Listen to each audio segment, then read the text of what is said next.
السلام علیکم میرے عزیز دوستو، آج ہم انشاءاللہ حضرت بابا فرید الدین گنج شکر رحمت اللہ تعالی علیہ کی زندگی کے بارے میں آپ تمامی بھائی بہن کو بتائیں گے، اور خاص طور سے یہ واقعہ بتائیں گے کہ حضرت بابا فرید الدین کا نام گنج شکر کیسے بنا اور ان کو کیوں لوگ گنج شکر کے نام سے یاد کرتے ہیں۔ چلیے شروع کرتے ہیں۔ شروع کرنے سے پہلے اگر ویڈیو پسند آئے تو اس کو زیادہ سے زیادہ شیئر کریں، اور اگر آپ میرے چینل میں نئے ہیں تو ہمارے چینل کو ضرور سے ضرور سبسکرائب کر دیں۔ حضرت بابا فرید الدین گنج شکر رحمت اللہ تعالی علیہ، شیخ العالم حضرت بابا فرید الدین مسعود گنج شکر برصغیر میں چشتیہ سلسلے کے عظیم صوفی بزرگ ہیں۔ آپ کا مزار پاک پتن پاکستان میں ہے۔ خاندانی پس منظر: عظیم صوفی بزرگ اور شاعر بابا فرید الدین گنج شکر کا اصلی نام مسعود اور لقب فرید الدین تھا۔ آپ کی ولادت 1173 بمطابق 589 ہجری میں ہوئی اور وصال 1265 بمطابق 666 ہجری میں ہوا۔ آپ کا خاندانی نام فرید الدین مسعود ہے اور والد کا نام قاسم خاتون اور والدہ کا نام محترم قاضی جلال الدین ہے۔ بابا فرید الدین 5 سال کی عمر میں یتیم ہو گئے تھے۔ آپ بغیر کسی شک و شبہ کے پنجابی ادب کے پہلے اور پنجابی شاعر کی بنیاد مانے جاتے تھے۔ آپ کا شمار برصغیر کے مشہور بزرگوں میں ہوتا تھا جنہوں نے اسلام کی شمع جلائی اور صرف اللہ کی دنیا کو پہچان کروائی۔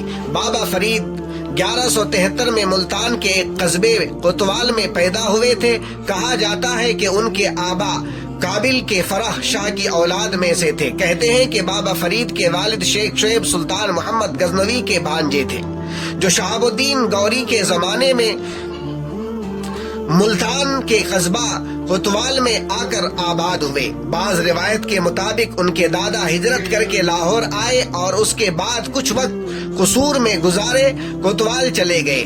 کچھ روایت کے مطابق آپ کا سلسلہ خلیفہ دوم حضرت عمر بن خطاب رضی اللہ تعالی عنہ کے ساتھ جا ملتا ہے، اور عزیز الدین اور نجیب الدین آپ کے 2 بھائی تھے۔ گنج شکر کی وجہ: آپ کی والدہ ماجدہ کلثوم خاتون پہلی بار بابا فرید الدین کو نماز پڑھنے کی تلقین کی تو کچھ اس طرح سے سمجھایا کہ جب چھوٹے بچے اللہ تعالیٰ کی نماز ادا کرتے ہیں تو اللہ تعالیٰ انہیں شکر کا انعام دیتے ہیں۔ سبحان اللہ۔ جب بڑے ہو جاتے ہیں تو دوسرے بڑے اور مزید انعام دیے جاتے ہیں۔ بابا فرید جب نماز پڑھتے تو کلثوم خاتون یعنی حضرت بابا فرید الدین رحمت اللہ تعالی علیہ کی والدہ، ان کی ماں، چپکے سے ان کے مصلے کے نیچے شکر کی پڑیا رکھ دیتی اور بابا فرید الدین گنج شکر کی پڑیا انعام میں پا کر بہت خوش ہوتے۔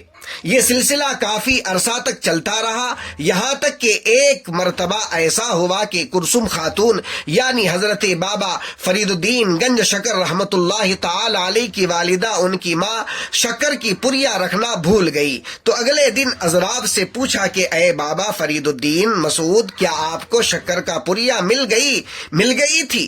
تو حضرت بابا فرید نے جواب دیا: کلثوم خاتون، اے میری والدہ، اللہ کے شکر سے مجھے شکر کا پڑیا مل گیا تھا۔ حضرت بابا فرید الدین کی والدہ اللہ تعالیٰ کے شکر گزار ہو جاتی ہیں اور اللہ تعالیٰ کے دربار میں سجدہ شکر ادا کرتی ہیں کہ اے پاک پروردگار عالم، تو نے میری لاج رکھ لی۔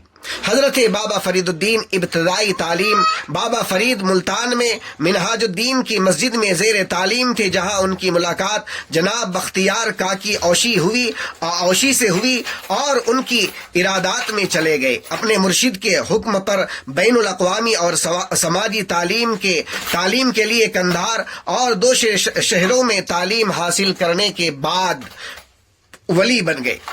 چشتیہ سربراہ: حضرت بابا فرید الدین گنج شکر رحمت اللہ تعالی علیہ جو ہے کہا جاتا ہے کہ ان کی ولی شان کی شوکت ہرگز پسند تھی، جس کی وجہ سے وہ پہلے اور سب سے بڑی بات یہ ہے کہ حضرت بابا فرید الدین گنج شکر بہت خوش مزاج آدمی تھے۔ کوئی بھی انسان ان کے پاس اگر کوئی بھی انسان مدد کے لیے آتا، کوئی بھی انسان ان کے پاس اگر کوئی ضروری سامان کو لینے کے لیے آتا تو حضرت بابا فرید الدین گنج شکر رحمت اللہ تعالی علیہ ان کے ساتھ بہت خوش مزاجی کے ساتھ، بہت ہی نرمی کے ساتھ پیش آتے۔ ایک مرتبہ ایک خاتون آئی اور کہنے لگا کہ حضرت بابا فرید الدین کہاں ہے؟ حضرت بابا فرید الدین رحمت اللہ تعالی علیہ کی بیوی کہنے